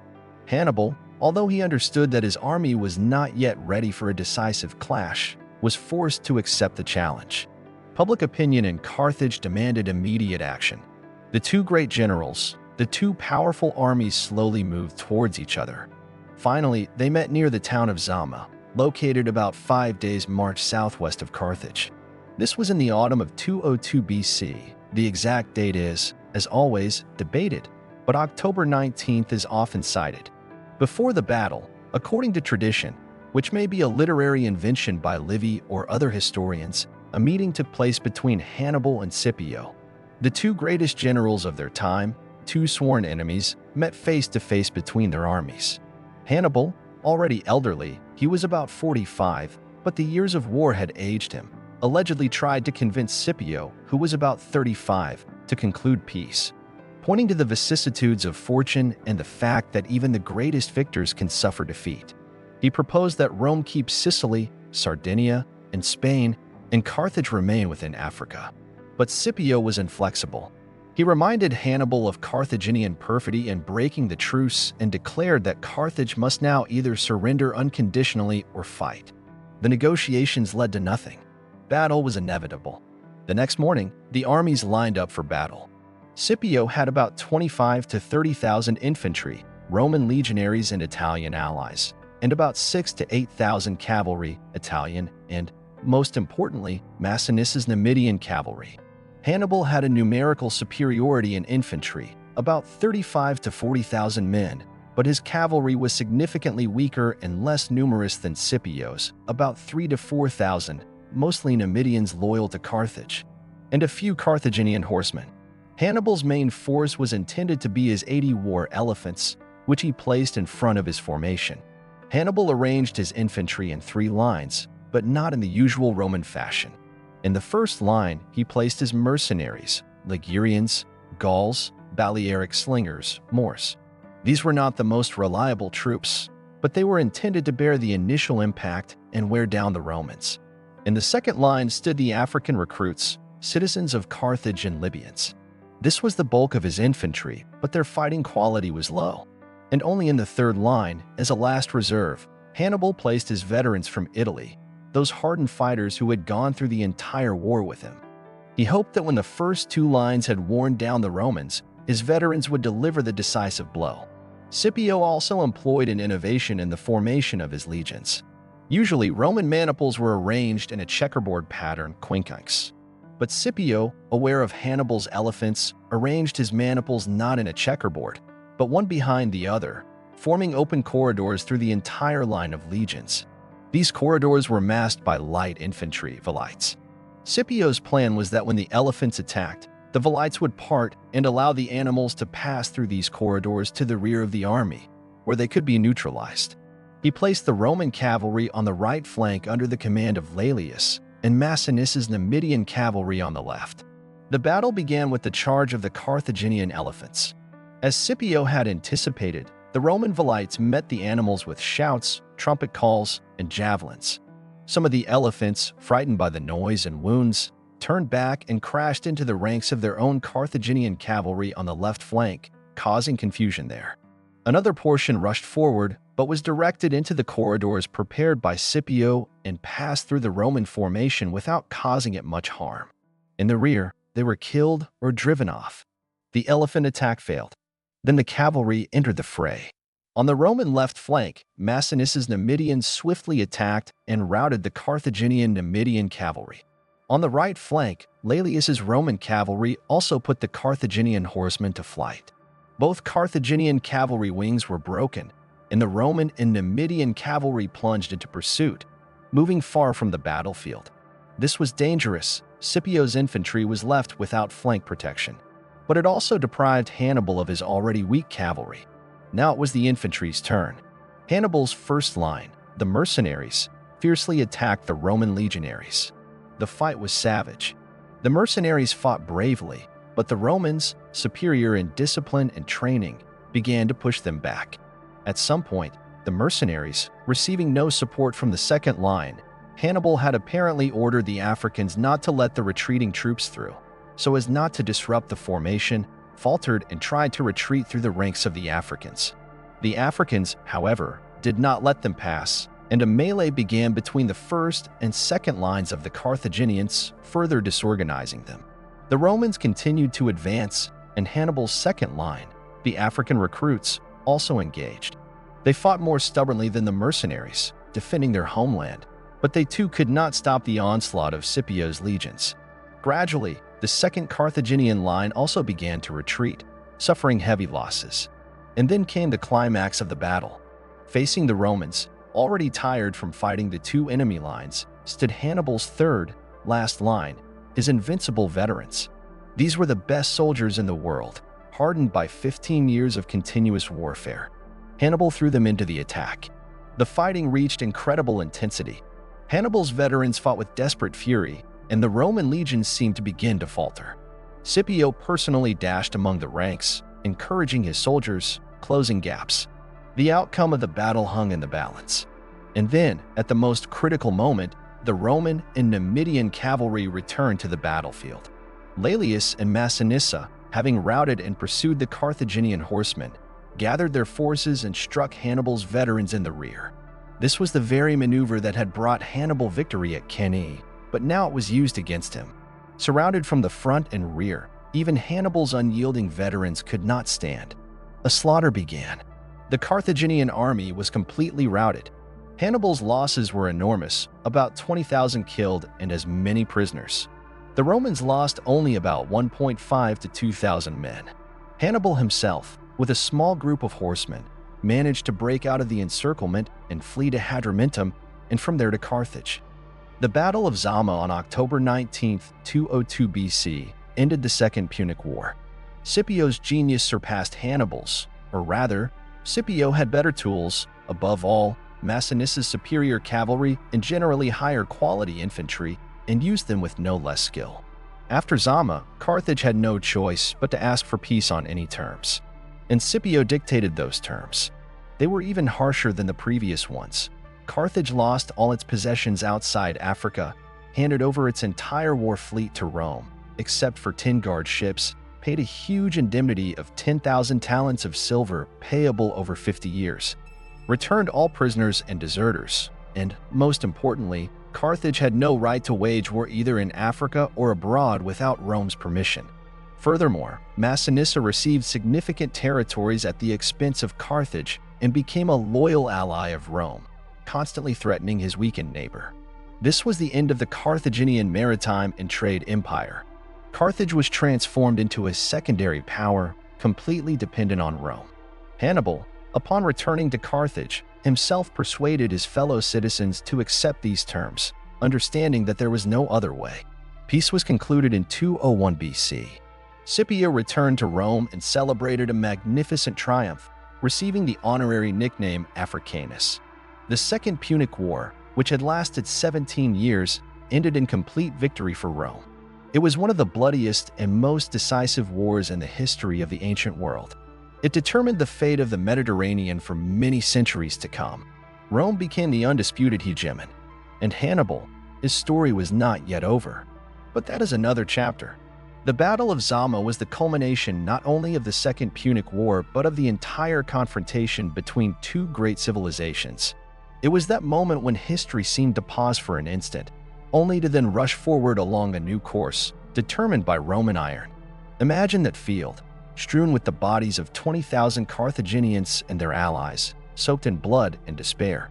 And amidst this chaos, the figure of Scipio, young but already crowned with glory, and somewhere in the distance, Hannibal, fleeing on horseback, a man who had almost brought Rome to its knees, but in the end suffered a crushing defeat. The grandeur and tragedy of this moment are overwhelming. Rome rejoiced. The news of the victory at Zama and the unconditional surrender of Carthage caused indescribable ecstasy in the Eternal City. 17 years of fear, losses, humiliation, all that was behind them. Rome had stood firm. Rome had won. Scipio Africanus became a national hero, the idol of the crowds. His triumph was one of the most magnificent in Roman history. Behind his chariot marched captured Carthaginian chiefs. Captured weapons and treasures were carried. But even at this moment of triumph, the shadow of Hannibal still lingered over Rome. They had defeated his army, but they had not broken his spirit. Carthage, humbled and ruined, was forced to accept draconian terms of peace. The loss of the fleet meant the end of its maritime power and trade hegemony. The loss of overseas possessions deprived it of sources of wealth and mercenaries. The huge indemnity shackled its economy for half a century. And the prohibition on waging war without Rome's permission effectively turned it into a Roman vassal, deprived of sovereignty. Particularly humiliating was the strengthening of the Numidian king Massinissa, who became Rome's loyal dog on a leash, ready at any moment to sink his teeth into the throat of his former master. Massinissa received vast territories that had previously belonged to Carthage and constantly provoked it, seizing disputed lands, knowing that Carthage would not dare to respond without Rome's sanction. This was a time bomb that the Romans had planted under Carthage. Hannibal himself, upon returning to the defeated city, did not lose heart. He understood that military defeat was not yet the end. He actively engaged in the political life of Carthage, seeking to reform it from within, restore its economy, and perhaps someday in the future take revenge. Thanks to his authority, he was elected Suffete, the highest official in Carthage. In this position, he carried out a number of important reforms aimed at combating the corruption of the oligarchy, organizing finances, so there would be money to pay the indemnity to Rome, and democratizing the state structure. His activities angered the old Carthaginian aristocracy, who saw him as a threat to their privileges and wealth. They feared his popularity among the people and his indomitable hostility to Rome, and they found a way to get rid of him. They wrote a denunciation to Rome, accusing Hannibal of secretly preparing a new war and negotiating with the Syrian king Antiochus III the Great, who at that time was Rome's main opponent in the east. Rome, of course, could not remain indifferent to such news. Even a defeated Hannibal instilled fear in them. In 195 BC, a Roman delegation arrived in Carthage with the demand for Hannibal's extradition.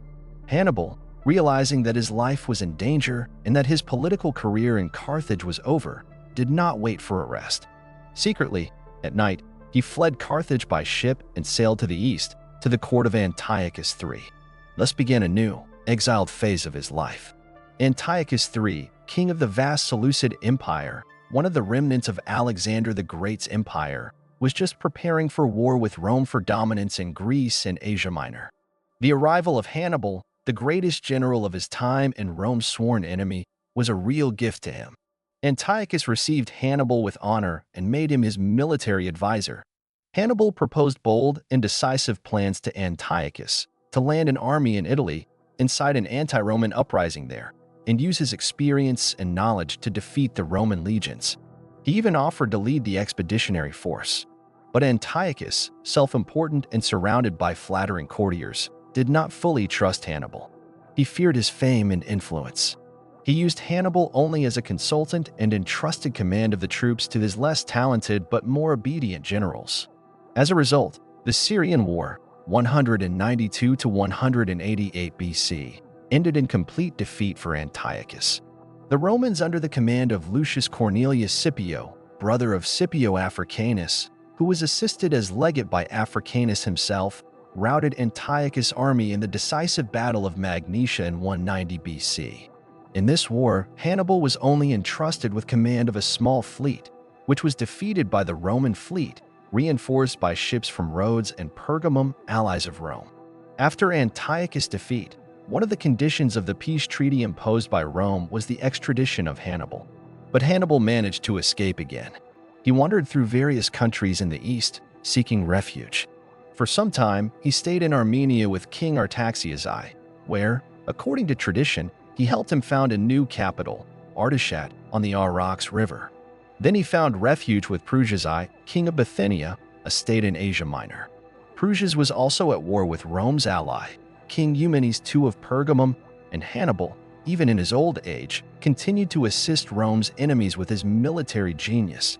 He commanded Prusia's fleet and won several victories over the Pergamenes, using cunning tactics. For example, according to legend, he ordered pots of poisonous snakes to be thrown onto the decks of enemy ships, causing panic among the enemy. But Rome did not forget about Hannibal.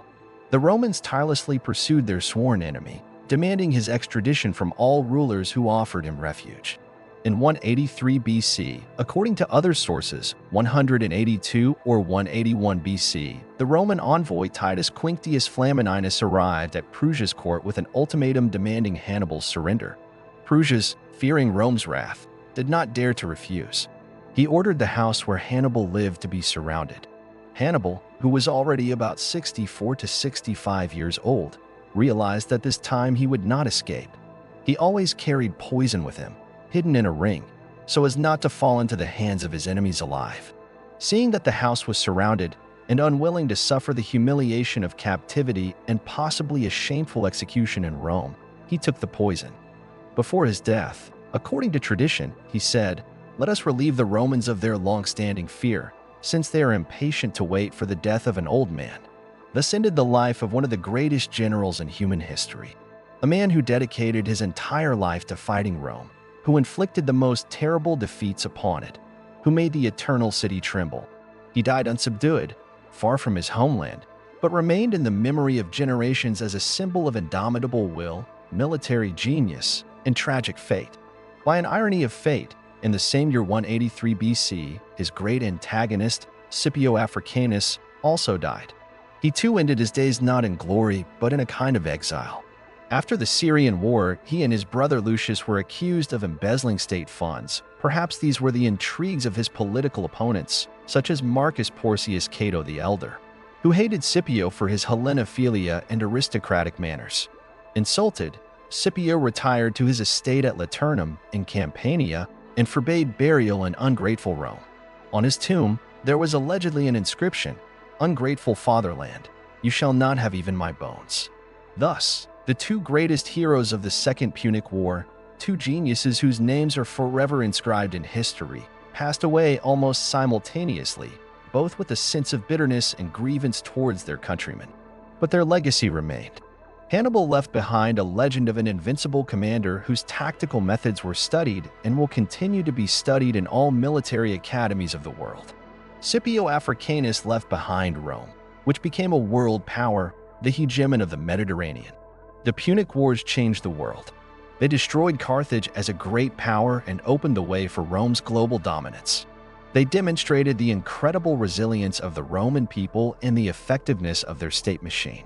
They revealed to the world two military geniuses whose confrontation became one of the most striking pages in the history of warfare. And although Hannibal lost, his name will forever remain synonymous with audacity, genius, and that very oath, taken in childhood at the altar, an oath of eternal enmity towards Rome, an oath that he carried throughout his life. And what about Carthage? After the Second Punic War, it became a shadow of its former glory. Deprived of its fleet, army, except for small forces to maintain order, overseas possessions, and the right to conduct independent foreign policy, it became completely dependent on Rome. The huge indemnity placed a heavy burden on its economy. But worst of all was its proximity to Massinissa, the king of Numidia, a loyal ally of Rome.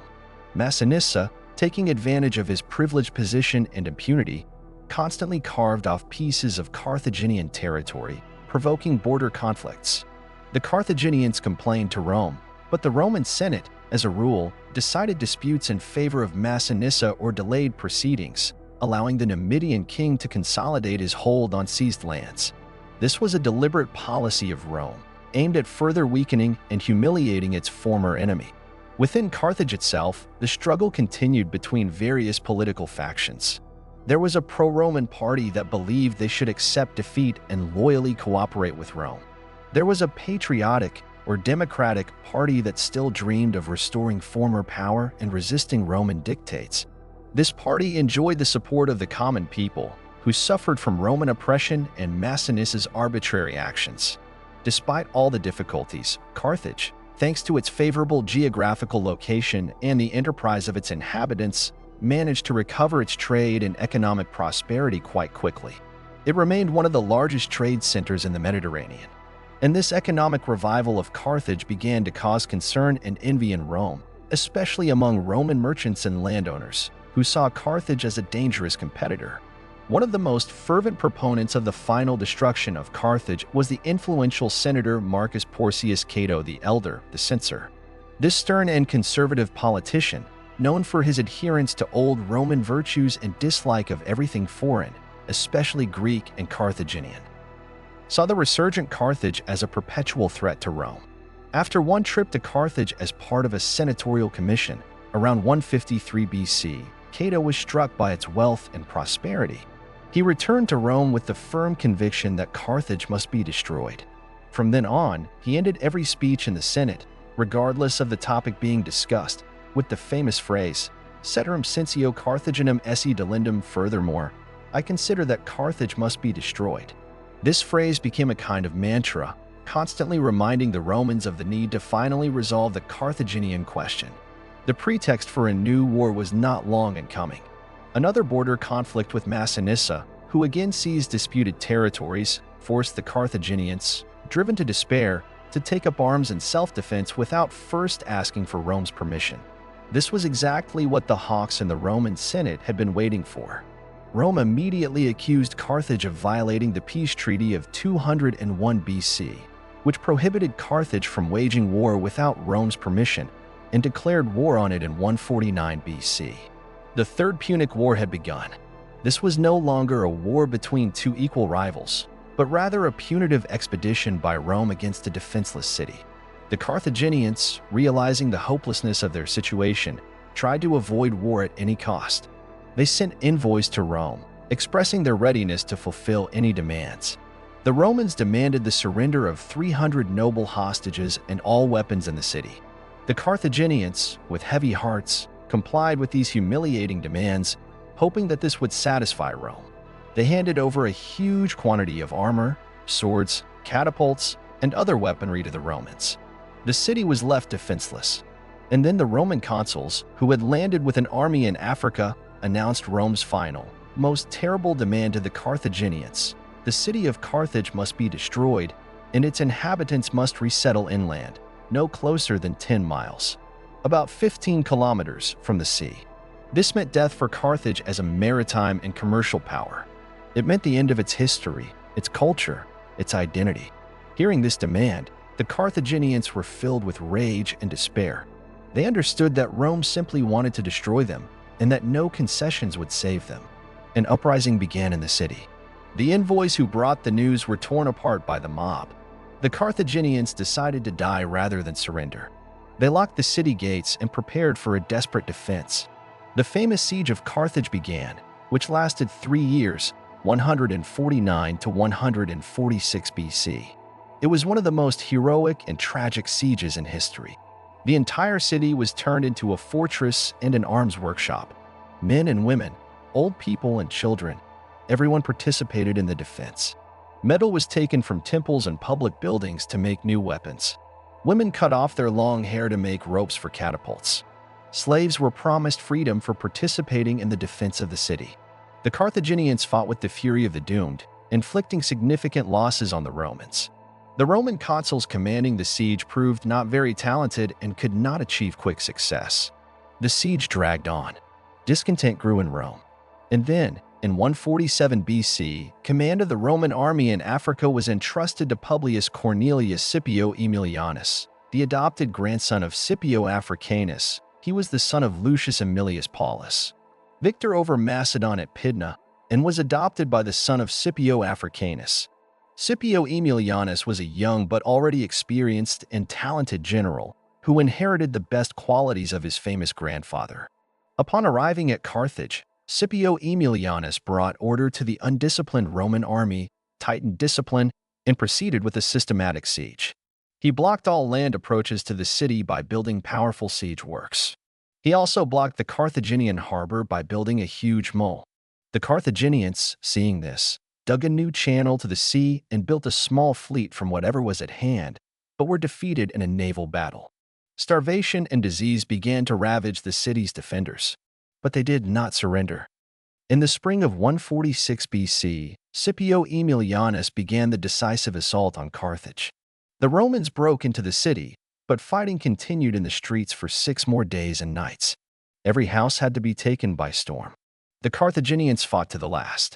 The city's central citadel, the Barca, fell last. When it was all over, only about 50,000 people remained alive out of the once million-strong, by some estimates, population of Carthage. They were sold into slavery. The city itself, on the order of the Roman Senate, was completely destroyed. It was leveled to the ground, and the place where it stood was plowed and sown with salt so that nothing would grow there and no one would settle there again. Although historians dispute the salt part, it may be a later legend. Thus ended the history of Great Carthage, Rome's main rival for over 100 years. The Third Punic War was an act of merciless destruction, dictated not so much by military necessity as by fear, envy, and a thirst for revenge. Scipio Aemilianus, looking at the smoking ruins of Carthage, is said to have wept. When asked the reason for his tears, he, quoting lines from Homer's Iliad about the fall of Troy, said that he was thinking about the fate of his own city, Rome, which someday might suffer the same fate. These were prophetic words. But at that moment, Rome was at the height of its power. The Punic Wars, especially the second, were a harsh school for it, which hardened its character, strengthened its statehood and army, and set it on the path to world domination. Victory over Carthage eliminated Rome's last serious rival in the western Mediterranean and opened the way for further expansion to the east, where the Hellenistic monarchies were already aging. The legacy of the Punic Wars is immense. They changed the political map of the ancient world. They demonstrated the clash of 2 different civilizations, 2 different approaches to war and politics. They gave the world a whole constellation of outstanding personalities: Hannibal, Fabius Maximus, Marcellus, Scipio Africanus, Cato the Elder, Scipio Aemilianus. Their names and deeds will forever remain in human memory as symbols of courage, genius, resilience, and tragedy. And although Carthage was destroyed, its shadow, the shadow of Hannibal, would long remind Rome of the price of its victory and how fragile the greatness of empires can be. The history of the Punic Wars is not just a story of battles and conquests.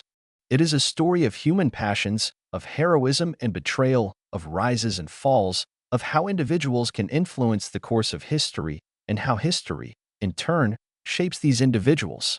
It is an eternal lesson that even the most powerful empires are not immune to falling, and that the memory of great deeds and great tragedies lives on much longer than the stones of cities and the lives of generations.